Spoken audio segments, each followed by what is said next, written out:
Hi everyone, Slitherpuff here, and welcome back to Let's Get Rich Episode 2. The first episode in this series was an introduction to Let's Get Rich, and in this episode we're going to discuss an important first step on the path to getting rich, and that's selecting the right server. If you already have a server that you want to play on, you can click this link here to skip to Episode 3, where we'll discuss setting up a plan. So let's go ahead and jump right in. You want to pick a server that has a rule set that looks appealing to you, that has an interesting economy, and will be a place that you enjoy investing time. What that looks like for you may be a little bit different than what that looks like for me, but the strategy that we use here can be altered and changed based on the specific rule set for your server. When I'm looking for a new server to play on, I take my time. I don't want to jump into something quickly. I usually browse MC servers on Reddit or browse other YouTube videos for suggestions. I look for a server that's active, stable, and has plugins that I like. It doesn't matter if you pick a large server or a small server or a server that has a shop-based economy or a server that has a player-based economy. There are always ways to get to the top, so find something that's appealing to you. When I look for a server, I'm looking for a mostly vanilla server. A server with economy mods, such as the auction house and player shops. I'm not looking for something that's going to be completely different from the base game. I also look for a server where the owner has put time into crafting their Reddit post and taken time making their rule set. I also look at how professional their website is. If they've taken the time to do these things, then they've likely taken the time to craft a good server. I'm not looking to invest my time in a lawless wasteland. When looking at their website, I want to check out their donor ranks. I want to make sure the donor ranks don't alter the game too much or provide too many pay-to-win effects. I have no problem supporting a server, but I don't think you should have to donate to have fun. And personally, I also want to make sure the server isn't player versus player focused, and I highly prefer servers that don't reset. I like the idea of that the things that I build can be used and benefited from a long time or as long as I choose to play on the server. So for this new server specifically, I was looking for a survival multiplayer server that had the MC MMO plugin. If you aren't familiar with that plugin, it's basically a leveling system for your skills such as mining, fishing, etc. And if you'd like more information about that plugin, check out the link to the wiki in the description. I found several servers that I was interested in, and I hopped on each server for a while, and I just hung out for a little bit. I wanted to get a sense of their community, the players, the plugins, and most importantly, the economy. I explored several different servers and decided to do this season on Vulgate, and you can find their IP in the description below.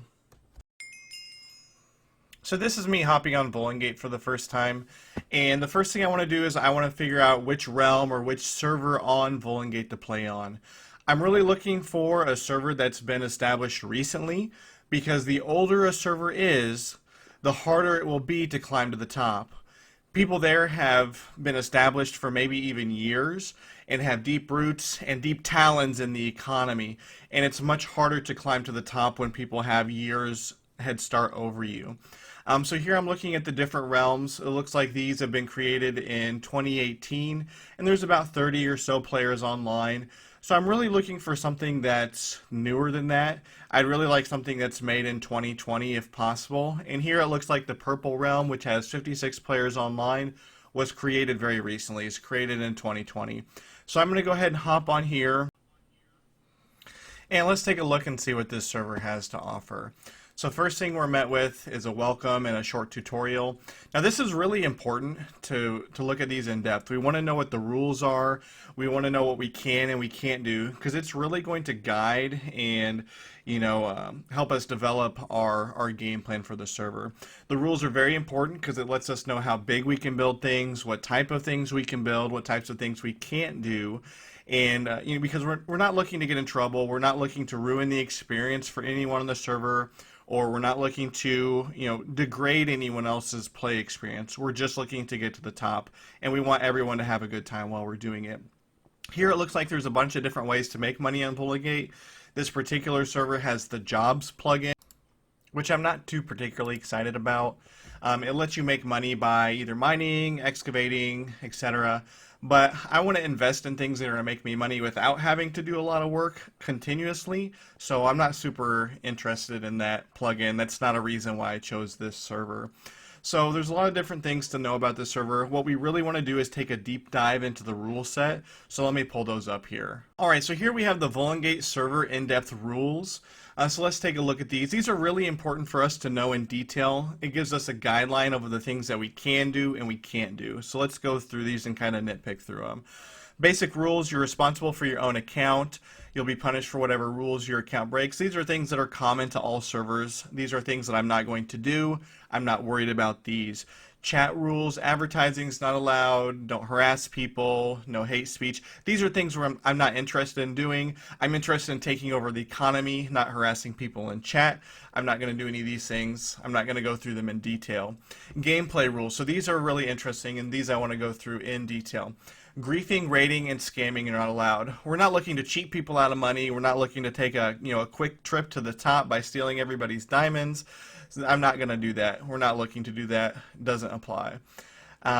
You can't steal or destroy from other players' works. I'm going to be too busy to worry about going into other people's bases. We're not worried about those. Cheating the AFK timer or using an AFK farm grinder that requires no attention to the game and prevents you from being kicked, such as AFK fish farms, is not allowed. Now this is super important and super pertinent to us. Now I'm going to be making farms all in the same area, and we want to get as much out of that as we can, but we can't make any type of AFK device that's going to keep us from evading the kick timer. Basically, we can't stop the server from kicking us if we are actually not here, and I'm not going to try to abuse that, but that is good to know. It says they have the AFK kick timer enabled for a reason. It isn't there to be pretty. Makes complete sense. We're not going to try to get around that. Exploiting glitches or mistakes is not allowed. We're not here to dupe diamonds. We're not here to TNT dupe. We're here to make money, but with hard work and determination. Offensive builds, we're not going to do that. Auto clickers, macros. Now this is good to know. We're not going to use any type of rubber band or weight on top of the mouse to constantly harvest things. It's not something we're going to do. Using an alternate account to gain an advantage over someone with only one account is not allowed. Now this is really important because I do have multiple accounts. I can't set up multiple farms and park all of my accounts in those different farms. That's not something I'm going to do. It's not allowed, but it is good to know. I'm glad they put it in there. Harassing other people using morphs, we're not going to do that. Now this one's really important. Number 23, lag-inducing builds such as hopper grids, massive amount of item frames, chest, and huge redstone contraptions are not allowed. If there's a problem with your creations, a staff member may contact you to discuss the situation. So this is one of the most important rules on the list, and it's very vague. It's very vague in favor of the server. So we can't make giant, massive things that are going to lag the server. This is really important when it comes to building things such as an auto sorter and the choices we make with that. We're not going to use item frames. We're going to try to use as few hoppers as we can. We're not looking to lag out the server and make this unplayable for everyone, but we are looking to make as much money as we can. So this is really interesting, and hopefully if we do make something too big, the staff member will contact us, can discuss the situation with us, and we can go forward from there. Okay, so let's examine the other parts of Rule 23. You can only have up to 200 item frames in a 10 by 10 chunk area, and please put droppers on hoppers used for transport and don't build unnecessary things. So this is really important to know. We're not going to use those item frames for our storage when it comes to our shop. We need to be mindful of this as large amounts of item frames will cause lag. So good to know. Joining a boss fight uninvited, not allowed. We're not worrying about these boss mechanics. Here's an interesting one, 26. Automatic job machines that make money passively are not allowed. For example, auto brewing machines. So my understanding is this has to do with the job system. You can't use it to, increase your money from brewing machines or maybe like an auto wood farm or auto, cobblestone generator. Something like that can't be used. I'm not super interested in doing those things, so I don't think that's going to be an issue. Other things, you can't claim other people's stuff. Will not remove your claim. Bases have to be 100 blocks away from each other or 200 from any town. This is really good. I don't want to be near anybody. In fact, I want to get as far away from people as I can. There is an argument to be made that you want a lot of people around. If you have a bunch of giant auto farms that can trigger when others are around, you could potentially get more resources from that. However, from my experience, it generally ends up difficult to implement, as it can be hard to trust people that you haven't played with before and have them not steal your stuff or destroy your base. And in the long run, what we're really looking to do is establish shops and farms that other people can come and benefit from, that we have other farms there as well that we can benefit from even when we're not online. So that's our ultimate goal. Other things, selling items for real money is not allowed. We're not looking to participate in any of that. That's no big deal. Other things, hacked client, X-ray mod, we're not looking to do any of those things. That's not something I'm interested in. And here's some more things that pertain to us. Market-specific rules. You're not allowed to sell shop plots. Okay, that's fine. You cannot have any redstone contraptions on your shop plot that could cause lag. However, we could have other things as long as they don't cause lag at our shop, that's fine, which is something we're looking to do. Maybe we have a carrot farm or a potato farm at our shop, so while other people are there shopping, we're generating resources at the shop. So that's interesting to know. Other things about the shop, not properly maintaining your shop plot can lead to it being unrented. Shops have a minimum of 12 unique items, must be restocked frequently. So basically you need to take care of your plot, you need to put time in your plot, otherwise you're going to lose the plot. All these sound fine, all these rules sound completely reasonable. Maybe not the most exciting of information, but still very important. I'm looking for a server that's mostly vanilla, that's not pay to win, that won't reset. These are the things I'm looking for. You may be looking for different things, but this is just the way that I go about picking my server. So thank you very much for checking out this episode. If you're interested in this type of content and you're interested in making money in Minecraft, please consider dropping a like or a subscribe below. And I'll see you in episode 3 where we talk about making a game plan.